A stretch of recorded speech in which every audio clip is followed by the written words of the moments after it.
he doesn't ever want to commit to something that he's not all in on, and I totally respect that. And he's trying to give it, the care of the decision that it needs to have and deserves. And so he's taken his time with it.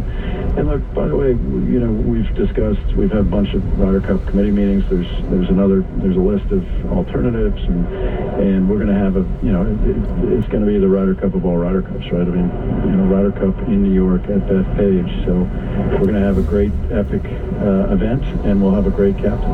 More with Seth Law in a moment. Out to Mark Carnevale. And from 79 yards, Colin Morikawa lands it past this front left toe location on a slope, pulls it back underneath it. That'll be inside 15 feet for Morikawa to try to get to 16 under here at the fourth as we go back to Dennis.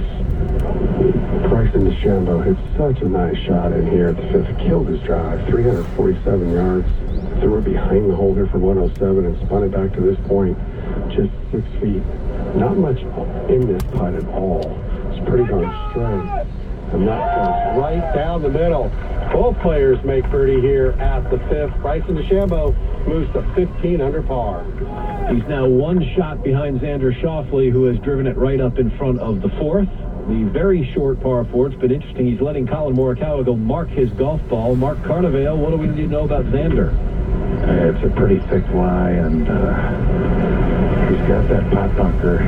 There's two pot bunkers front of this green. He's got to take it over the corner of the right one, but it's a thick lie, so he's got to create some speed here. And Seth, as a member of the PGA of America, thanks for everything you've done and what a great championship you have done, and well deserving by all your team. And now Xander's turning. He's jumping down a little bit on this. He needs to take this a little bit out of the right as well. There's slope that'll work this ball from his right to left. Xander gets this out to the right, catches the slope, gets the bounce left, working over a ridge, now working down towards the golf hole. Hang on, gets past the hole, but that's a beautiful play. That's inside 5 feet for Xander Schauffele, trying to get the 17 under here at the fourth. He leads by one. Seth, I don't know how far down that list my name would be on potential captaincy, but I've got a rich history at Bethpage, and I think I could really rally the troops if you need me to stand. I'm a great cart driver. I'll drive his cart. Let's go. There's a long list of people that would be great, and you may have just added your name. Boy, that was dignified. Seth Law, the CEO of the PGA of America. We're going to Quail Hollow next year. We're a couple of years away from PGA Frisco. Boy, that looked good on TV a couple of weeks ago. Yeah, it's a special place. It's very rare that the reality kind of outstrips the dream, but we've done it there, and it was wonderful to see great players play there. And obviously we're learning about it's relatively it's only been open a year, right? And so we had the senior there last year. We've got the women in 25, and so we're learning a lot as we go along. But the reviews are off the charts, and the place is spectacular, right? It's our building, but the district that we call it, which is where all things golf happen, and with the roughly 2.5 acre putting experience and lighted par 3 and all kinds of eating things. And it was great to have that crowd. It's the largest field in golf, right? 312, I think it is. And to have that sort of influential a group of our members to be there and see it, because you kind of have to see it to understand it. People are wondering why we moved to Texas, and you see the 650 acres, you see everything that's been built, and the laboratory that the whole place is, and it's kind of become town square for golf, right? It's a destination, it's a university, it's a innovation center, it's all sorts of things, and people get it, and it's all one-stop shopping. So a lot of our 30,000 are coming by to see the building, but also bringing their members or their friends over and taking advantage of the resort and playing golf there. It's great. You get it, and we're glad you get it.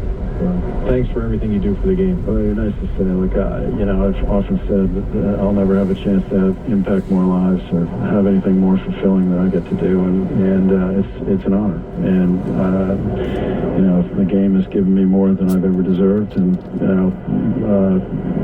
I've never been so mediocre at something and have it give me so much back, and so the chance to do that, and I think, look, we're on the front line of the game every day, and That obviously the professional game's a little messy right now, but the game where we live has never been better, and we're proud of that, and it's growing in all the right ways and all the ways that we've envisioned. And I'll give you one stat, and I'll get out of your way, and you can watch some golf and call some golf, I should say. But almost 50%, 48% of all golfers in the U.S. now are under the age of 35. And if you think about, when we met in Bethpage in 2018, how much of a sea change that is in our game and how encouraging that is for the future, what any other sport, I think baseball would do for those demographics, right? And that's what, when we talk about generational change and stickiness in the game, that's what gives me so much hope, because golf is cool and golf is here to stay, and we're going to do everything we can to keep this mojo going. He's the leader of the PGA of America. He's also Clancy's caddy when he needs it. If you love golf, turn your passion into a profession. Get started on your PGA career at pga.com/workingolf. You could be one of the 30,000, and this man could be your CEO. You could do a lot worse. Seth Waugh, thank you so much. We love this game. We do love this game. Thanks, boys. CEO. Thank you, Seth. Thanks for all you do. PGA of America. Seth Waugh, let's go out to Mark Carnevale. After a nice approach in here